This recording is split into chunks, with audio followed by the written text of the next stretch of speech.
Inaresto ng mga operatiba ng Taal Municipal Police Station ang isang district engineer matapos umano'y mag-alok ng suhol na nagkakahalaga ng 3,126,900 pesos kay Batangas 1st District Representative Leandro Ligarda Libiste upang pigilan ang pagsasagawa ng investigasyon sa umano'y anomalya sa mga proyekto ng DPWH sa nasabing distrito nito lamang ika-22 ng Agosto taong kasalukuyan sa Poblasyon Zone 12 Taal, Batangas. Kinilala ang suspect na si alias Abe, 51 taong gulang, district engineer sa naturang bayan at residente ng San Pablo City, Laguna. Ayon kay Police Colonel Giovanni Emerick A. Cibalo, Provincial Director ng Batangas Police Provincial Office.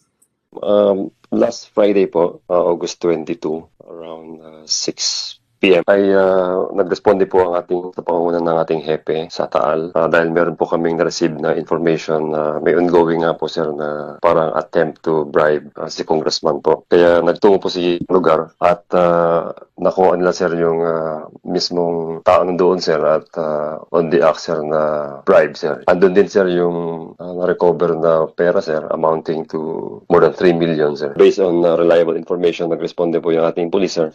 At yun po yung naabutan nila sa isang area sir. We gave him also his rights sir to due process. Kasalukuyang nasa kustodiya ng Taal Municipal Police Station habang inihahanda ang kasong paglabag sa Republic Act 3019 o Anti-Graft and Corrupt Practice Act na isasampa laban sa kanya.